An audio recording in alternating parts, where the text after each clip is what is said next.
supporting here in Instagram land. We got Bulletproof JB21.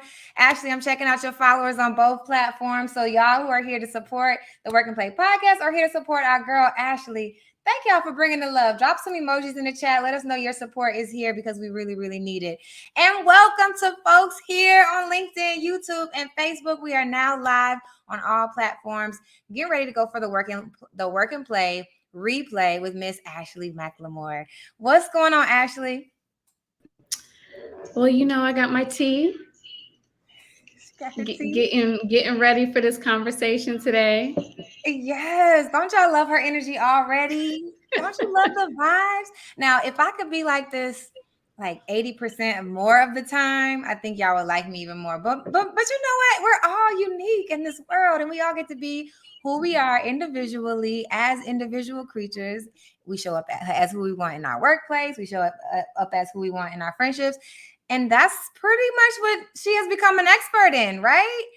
So Absolutely. without further ado, listen, I could talk all day, but I would love Ashley to take it away and introduce herself to you guys.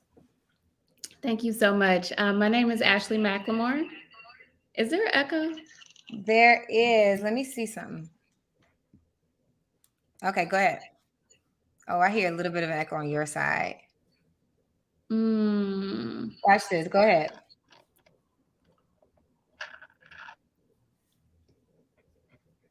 Okay, can you hear me now? I can. Without an echo? No echo whatsoever. Okay, cool. Let's get it. Hello again, everyone. My name is Ashley McLemore. I'm a diversity, equity, and inclusion expert, advisor, and coach. And I am the founder and CEO of Begin Collection, where you go to begin your healing journey. I help people specifically that are experiencing what I call bias baggage at work. So that could be a list of things. We might get into that. And as well as people that are experiencing burnout as it relates to the work that they're doing. So I work with folks that are ready to change, to stop working and moving on autopilot and move into intentional joy and power.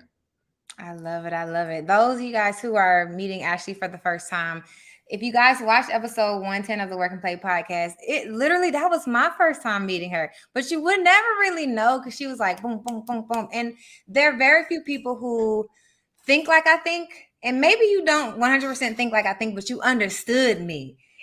You know what I mean? And when you find a person who understands you, I think that's super duper valuable. And I guess that's why you're in the DE&I space.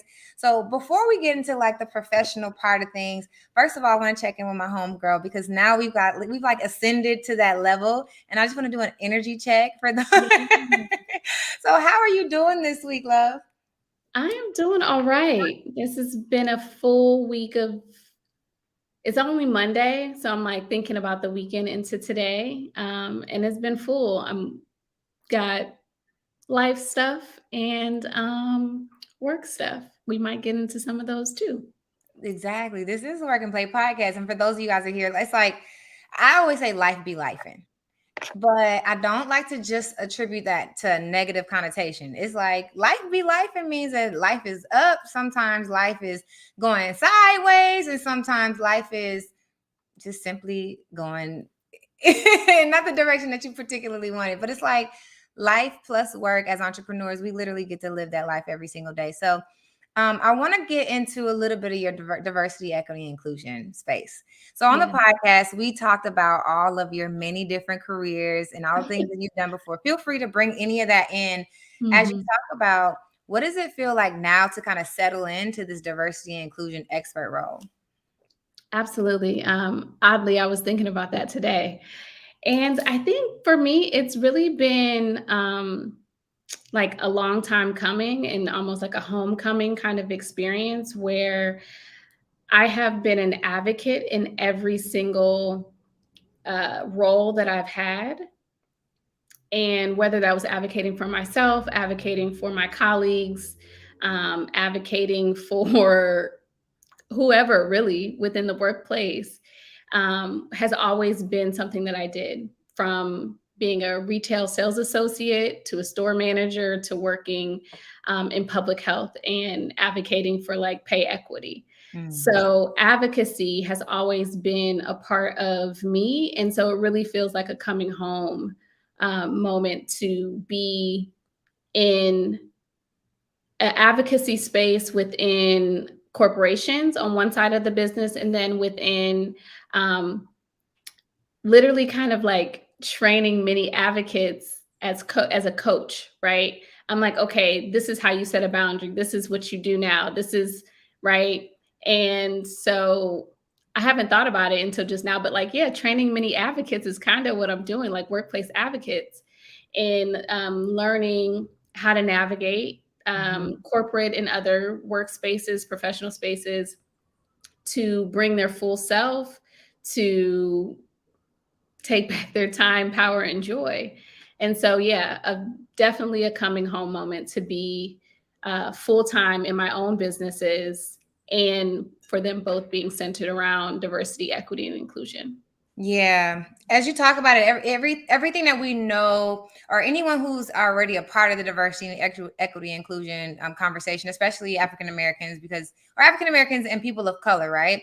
And people of different genders. Listen, you know the space a lot better than me, but we're very in tune with the fact that you know it requires a certain mindset. It requires a certain person to like make you feel comfortable with advocating for yourself, and also Mhm. understanding the value of not advocating for yourself, whether that's a monetary value, whether that's just your peace or stress at work, or you being able to just excel and do the things that make you feel good. So the value of a diversity and equity inclusion expert is not lost among me.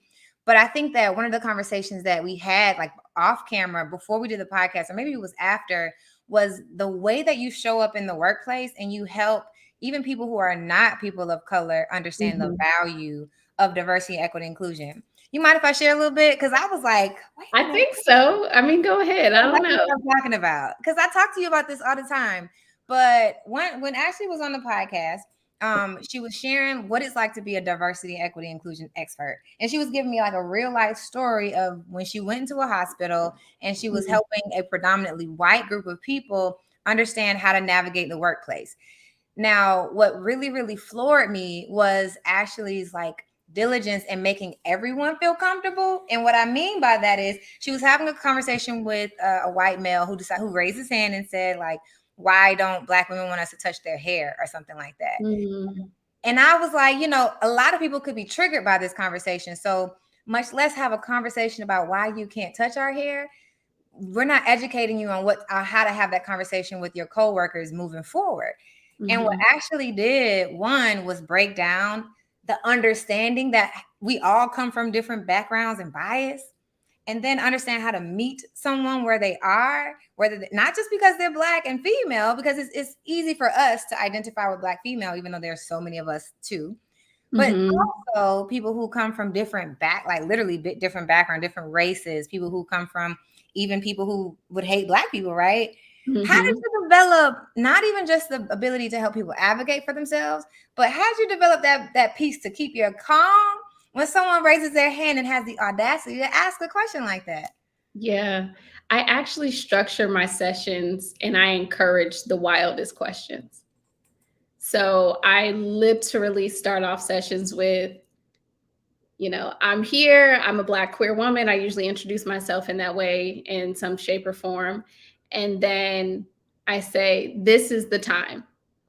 This is the space for you to ask the wild questions, to ask, um, I don't know, the thing that your grandma said to you that you never really thought about, but it just popped into your head because I walked in the room, whatever. Now is the space and time for you to ask those questions. You are not to ask any other Black person. I literally say this. They're like, oh, well, I Say this. asked Ashley and she was cool. Yeah, because I am here in a facilitator role. I'm being paid to be here, and or I'm here of my own volition. Mhm. And your coworker or the person walking down the street or even your close friend that might be Black or African American, they didn't sign up for that. I signed up for it.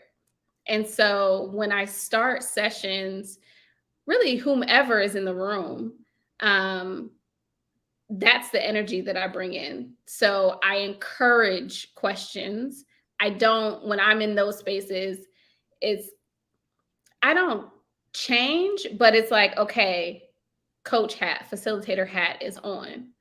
And so whatever personal feelings I may have outside of being in that space to the comment or question, that is quieted. That gets to not come into the space. When I'm in those spaces, I am there to help support people wherever they are.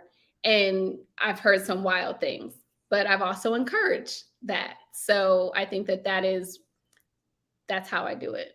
Listen, those of you guys who are just joining, whether you're on Instagram or LinkedIn, YouTube, matter of fact, if you're watching on Instagram right now and you want to join the conversation, all you have to do is click the link in my bio. You can join us here on YouTube and have the conversation with us. And like Ashley said, if you're willing, I feel like this is a dope setting for anyone who has questions now. Ask your questions. This is someone who can literally look at it from an objective perspective and answer some questions that many of us feel heated, right, to answer. Many of us feel heated to just, how dare you ask this question? For example, many Black people will say, like, I don't feel like it's my responsibility to educate, other people on how to treat me. But you're creating a space where other people get a chance to do that. Mm-hmm. So if y'all got questions, join us on YouTube. Click the link in the bio. Join us here. Ask your questions now. Or if you're following already on YouTube, LinkedIn, and Facebook, drop a like and ask some questions. So Ashley, talking about your stories, one of the things that is like everybody, what I love is like when I'm doing the podcast and people have like 3 different whole lives. You've literally lived 3 different whole lives. So why don't you give folks a little bit of a highlight of those different lives, and then we'll get into like more of a discussion, because then we'll get a foundation of who we're dealing with right now. Oh my goodness, a highlight. I don't even know where to begin. Go ahead. I was gonna say we could start. Actually, I don't know where to start either, because your interest. Yeah, you feel it. Take it away. I guess I'll just start with my locations. I grew up in Ohio, in Akron, Ohio. Hey y'all. And I was always just like super nerdy into learning and understanding things like that. Fast forward, got a bachelor's degree in fashion merchandising and marketing, where I started to learn about race on a deeper level, beyond what's taught in public schools in Ohio at the time. So I got a chance to read literature from African American and Black authors, and then write articles about it as a part of my undergraduate degree. So that started my deeper interest in race and gender. And then I moved to New York City and continued to work in the fashion industry, and then later switched into public health. And in that, because I did a career shift, I took some volunteer jobs, I took some per diem jobs, and really wanted to shift from the fashion retail person into a public health professional.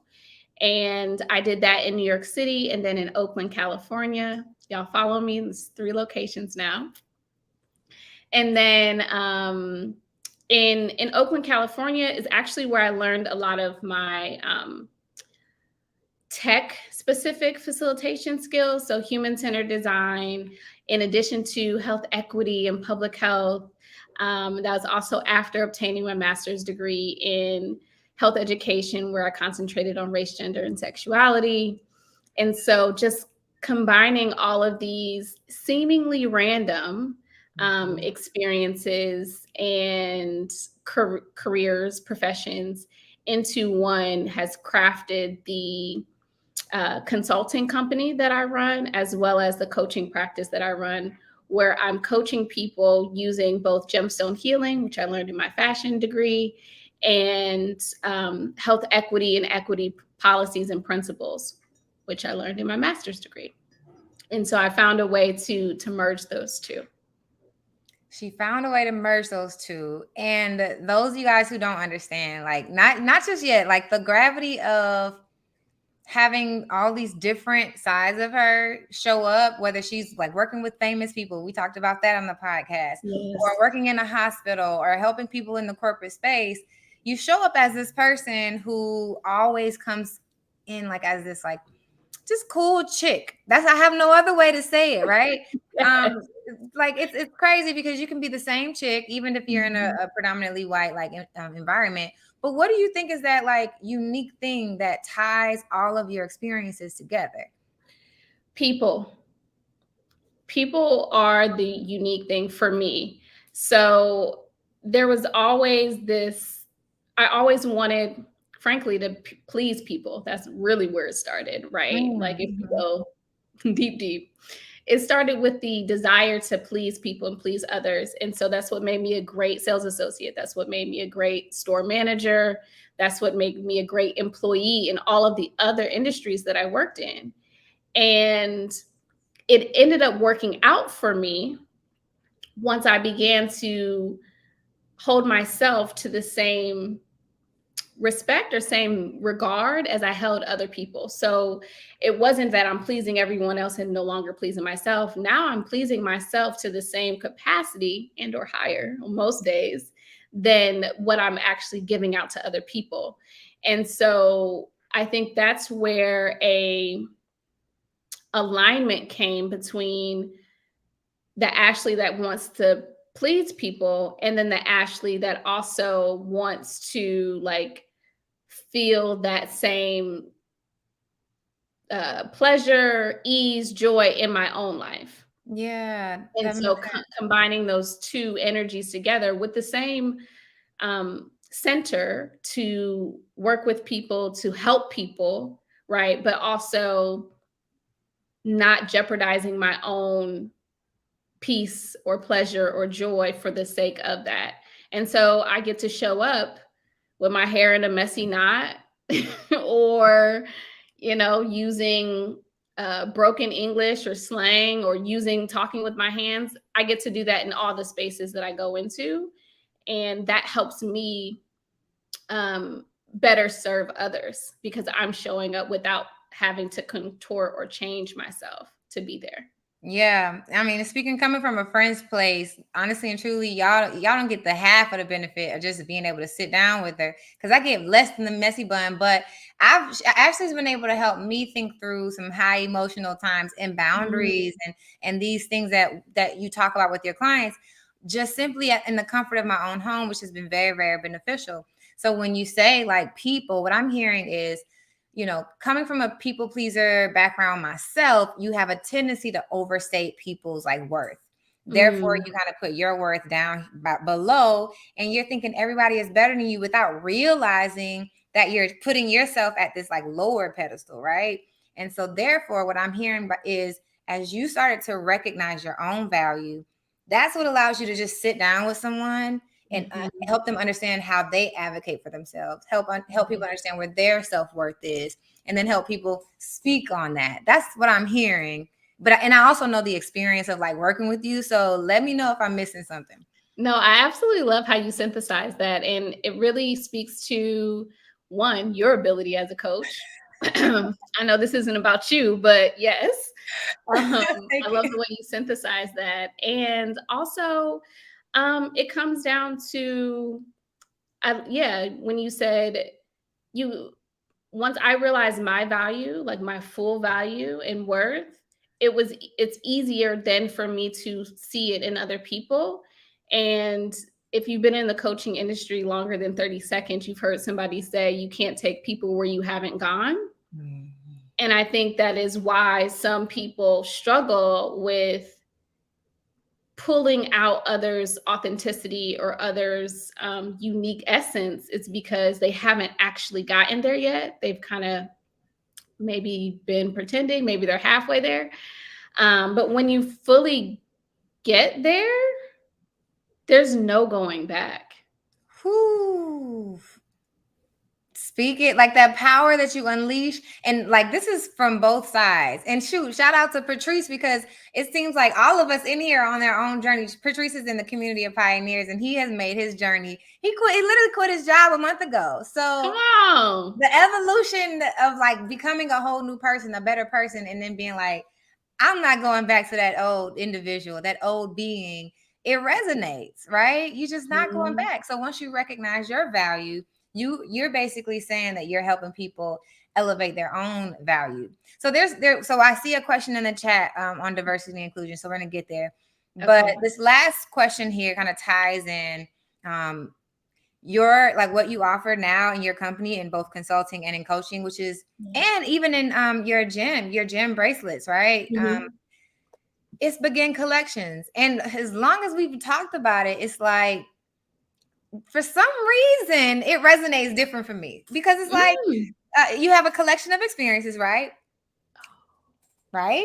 I don't know I if you see where you're recognize going that, with but this. yeah, collection of experiences. And for someone who's literally watching this episode right now, they could be beginning their journey, right? Beginning the collection of experiences of becoming who they want to be. Now, I just pulled that out of my hair, but that's literally what just came to me.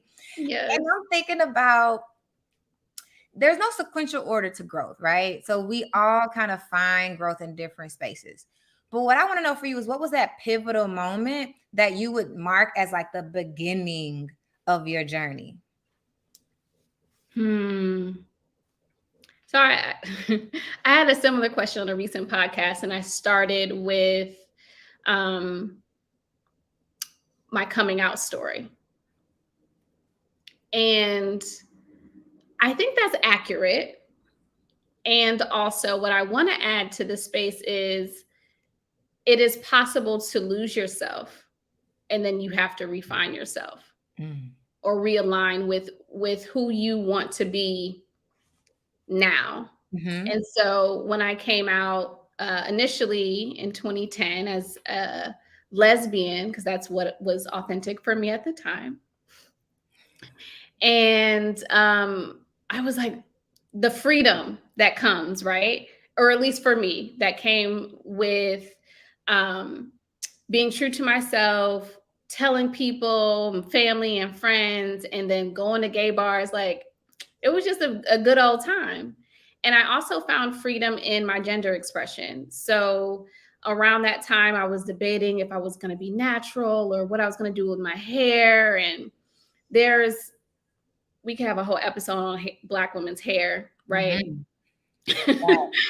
But I just had this association with femininity, and my hair needed to look a certain way to be feminine. But then I was like, oh, I'm a lesbian, so it doesn't matter, even though that's not how it works, right? But that's where my mind was at the time. I was thinking about, I was thinking less about being appealing to a man and in a way feminine, and whatever femininity meant to me at that time.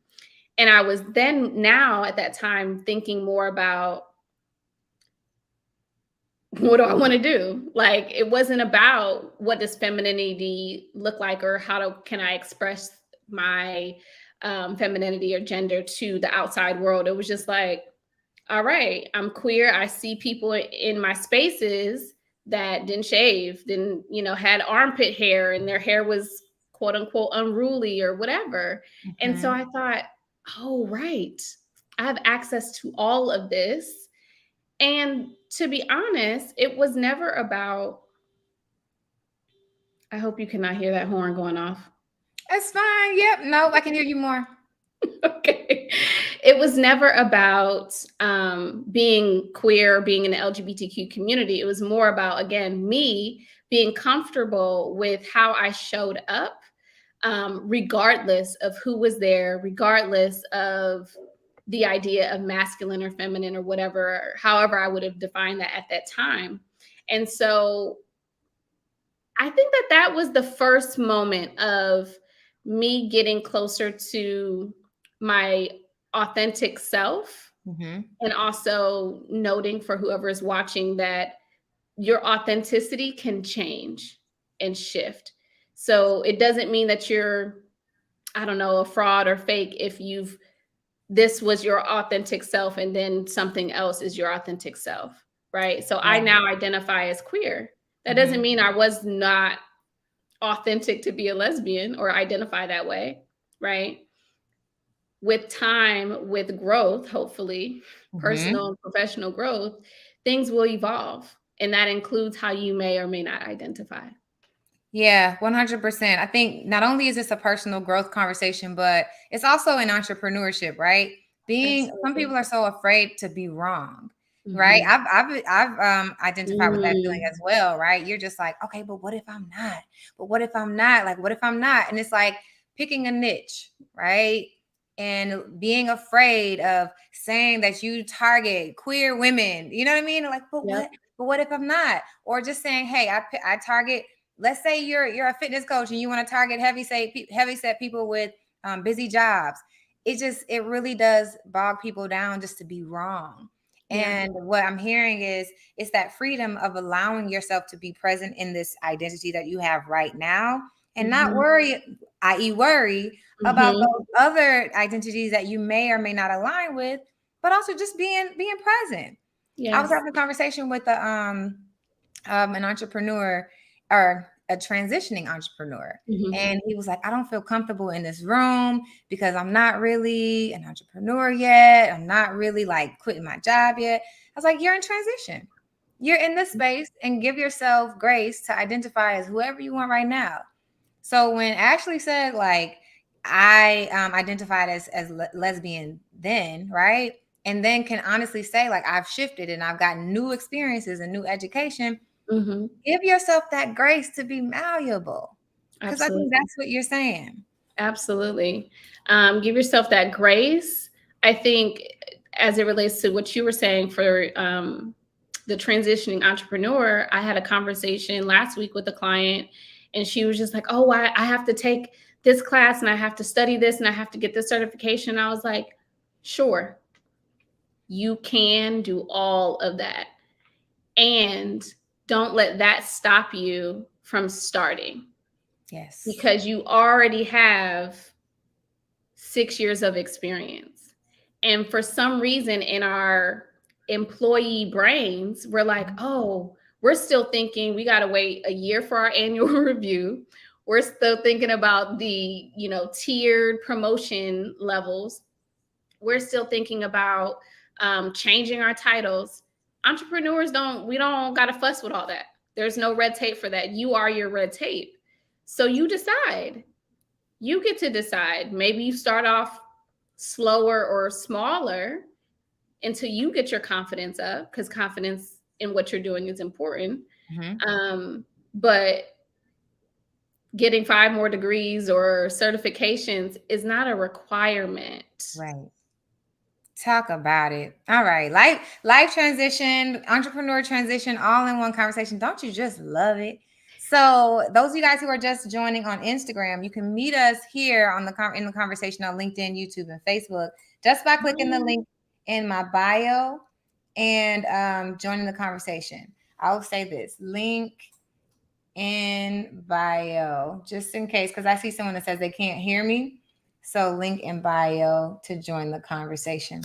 Um, Yes. Actually, I'm gonna take a quick intermission so we can ask a question, and then I want to get to your experience as a diversity and equity inclusion expert. Okay. So first of all, just for anybody who doesn't know me yet, I love to read. I get it, but long comments challenge me. I'm gonna do this in this moment, and I'm gonna like have a growth mindset about reading. But I'm just saying, can you take it Yeah. easy on your girl with the long chats? Diversity inclusion is important, and I love what you do. I wish you were with me when I was in corporate America. But why is it important to explain Black people to white people? Mm, thank you for that question. It's not important. To answer it plainly, it's not important. What's important to me is, as a facilitator and often group coach in these corporate or sometimes non-corporate spaces, um, it's important to me to answer people's questions, right? And so if a non-Black person asks something about Black people question, it's important to me to answer it. And sometimes the answer may be a question.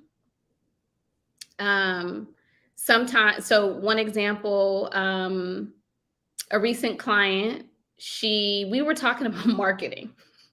We're talking about marketing and messaging. But again, I encourage these questions. So she was like, well, so my kids, and I want to say her kids are in elementary school. Her kids' teacher is a Black woman. And she didn't know how to articulate that to her elementary school kids. And I think they were in 2 different grades. And I was just like, so her thing was like, what do I say? Do I say Black or do I say African American? Okay. That was her question, ultimately. Conversations that we have in the Black community as we speak. So, don't feel bad, sis. Right. So even me today, I've said Black and African American together.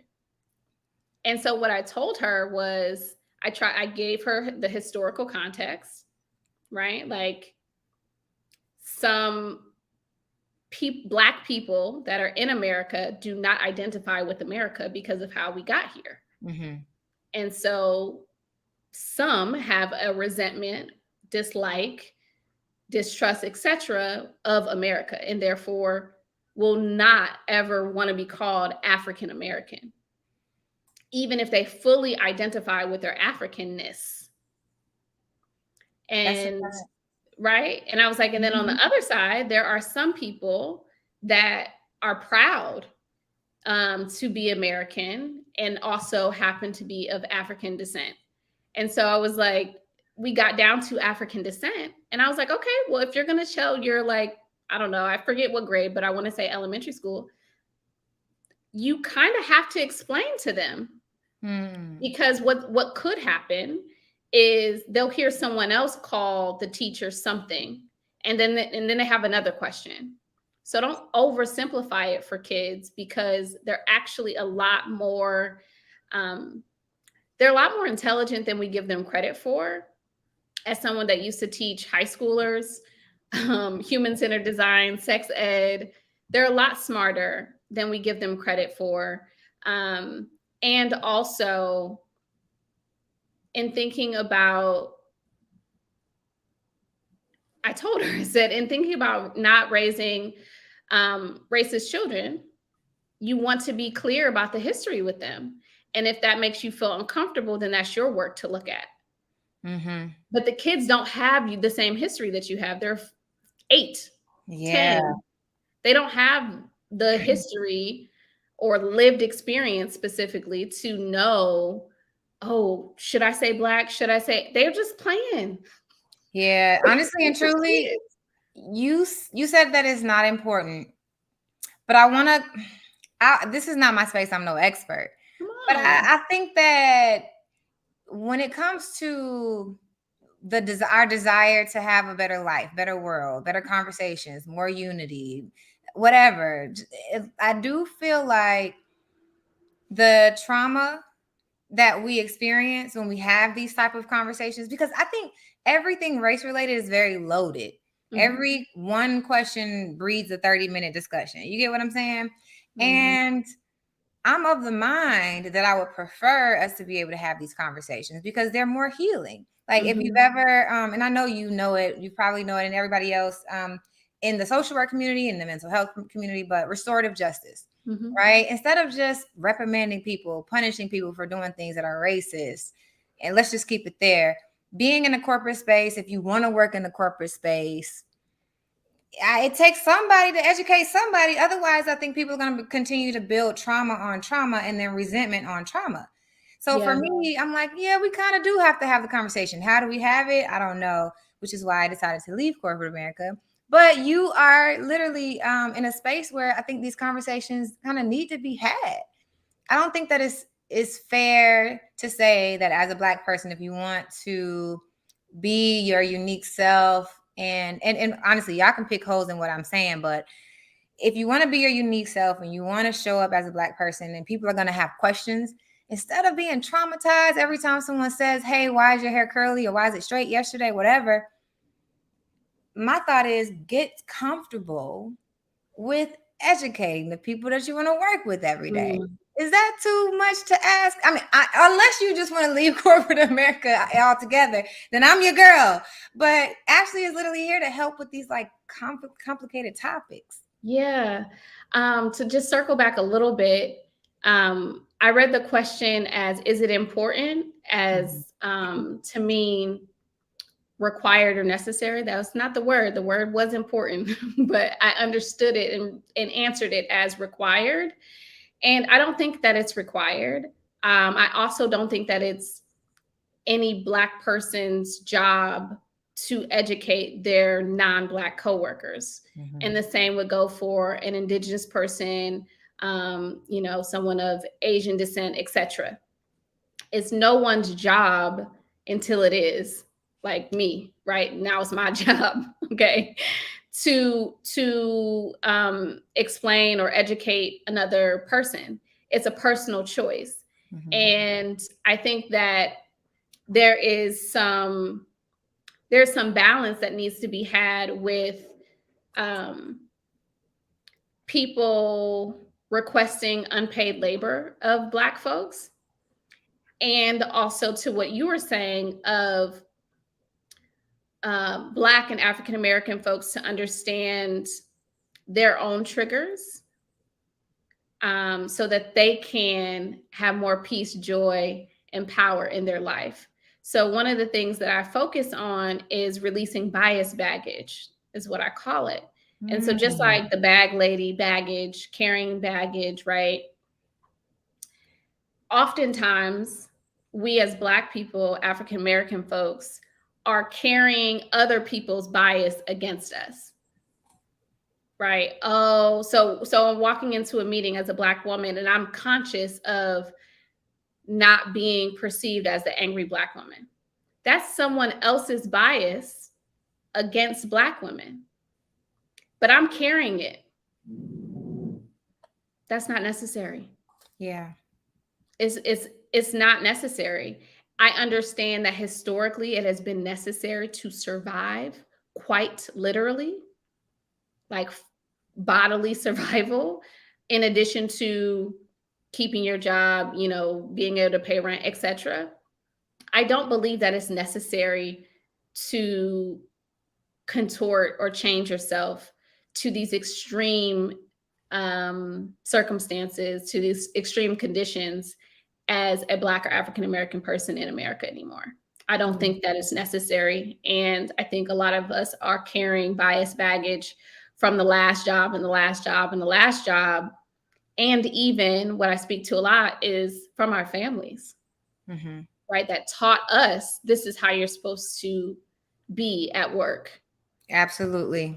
Or not teach you how you're supposed to be at work. So there are people who struggle with knowing how to navigate cross-functional relationships or build relationships in the workplace, build trust and these things. So that is literally why I think your work is really, really important. And a lot of people, like you said, aren't equipped to do it, but they're faced to do it. They're faced with the job at work. Like just because you're Black, you're the only Black person on your team, the boss taps you on the shoulder and say, hey, can you work on this diversity, inclusion, equity project? And you're like, okay, I'm Black, so I guess I'll be the spokesperson for my industry.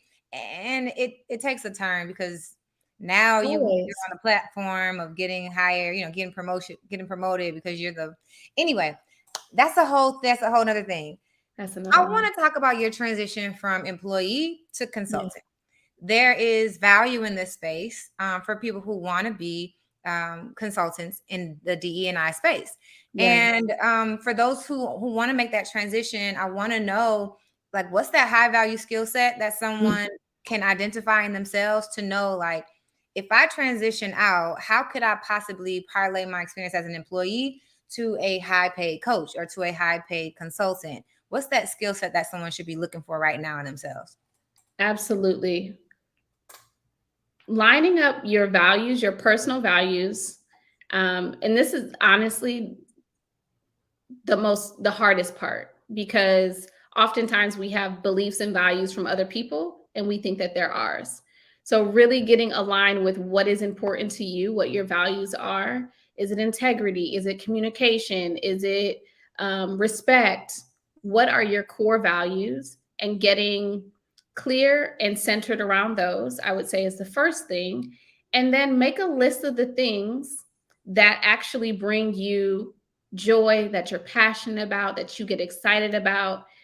You can literally start, this is what I did actually. You can start writing a list of your wins and the things that make you, for me, it was like adrenaline. I was like, when do I get the most excited at work? And I started on the back of my notebook that I used to take into meetings, the last page, I started writing down my wins and those exciting moments to track the things that gave me that feeling, right? Like if I'm going to be an entrepreneur, I want to do the things that give me excitement, that fill me up versus deplete me, that I'm passionate about. And then align those up with your values, your personal values. Mm-hmm. So your personal values might turn into your company values, right? When you become a sole proprietor or LLC. But thinking about those two components, and I would even also add, if you do have a certification or some sort of degree, looking at those, like, is there anything there that you want to pull out? Go back to your coursework. What was interesting to you? What was, the thing that you could write several chapters on or pages on without hesitation? Mm-hmm. Look at those things too, because success leaves clues. And somewhere along the line, you've already gotten like a flashing signal. This is it. This is it. And maybe you missed it. And so taking the time to look at your values, to look at what excites you and brings you joy in your current role. It may be nothing. And then that's a whole nother thing. And then look back in whatever certifications, degrees you have, and then looking at within that, any of your coursework, and thinking from the same frame, what excited you there? What brought you joy there? And for Ashley, if y'all didn't check out the podcast, African American Studies, I want to say, Yes. Sexual reproductive health. Am I getting that right? Let me know, because I'm gonna act like I know this, like the whole shebang off the top, but I know what I know. But basically, all of your experiences have led you to this point in your life where you are the DE&I expert, both from lived experience and from education. And so I think that that's somewhere you can start. If you're interested in being in the DE&I space, and that's something you want to parlay your current experience and do as an entrepreneur, then you might want to watch episode 110 of Ashley's episode, just to kind of see some of the life experiences. And we literally just scratched the surface of all the things that she's ever done. So please know that when she walks into a workshop to facilitate, there's so much going on underneath the, what do you call it, iceberg, that you kind of just got to talk to her and get to know her in order to know like what she truly brings to the table. So the last thing, girl, it's the truth. It's the truth. I mean, it's the truth. So when I think that, so the last thing that I wanted to touch on before we get out of here is what you actually like, how it is, if I'm, hiring you to come into my organization and help my employees or help my team improve our DE&I, what was I going to say? Intelligence, DE&I intelligence, as if it were, emotional intelligence. What would you offer? Like, how would you help me help my team be great? Yes. So I always start off with the equity assessment. And so what that is I want to understand what is already happening within the company. It would do you a disservice to just jump in and use the same workshop slides that I did for the last company, right? So I really want to go in and do a full diagnostic and assessment of the company. And what that looks like is typically a 20-question survey that goes out to all of the staff. And then once I get those responses back, I'm able to give a more detailed estimate of what and where we should go moving forward. That could look like group coaching sessions, small group, usually less than 15 people. So if you have a big department, we divide it up. That could also look like Maybe there were 2 or 3 people that said some very interesting thing on the assessment. Maybe I offer to coach them one-on-one in addition to some group coaching. Maybe it looks like y'all are actually like light years ahead in the process of incorporating DEI into the company as far as the culture, but you don't have any mechanisms to track your progress.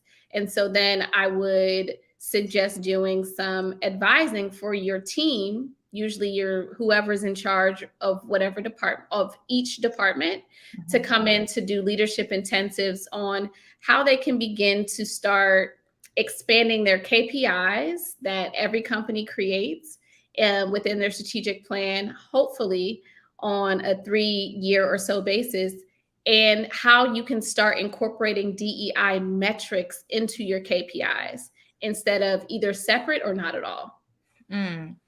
Thank you so much for that rundown. Those of you guys who are interested in working with Ashley, I think that you guys are going to have to just kind of reach out. One thing is for sure. Ashley already provided a really cool treat for those who watched the episode 110 of the Work and Play podcast for Begin Collection.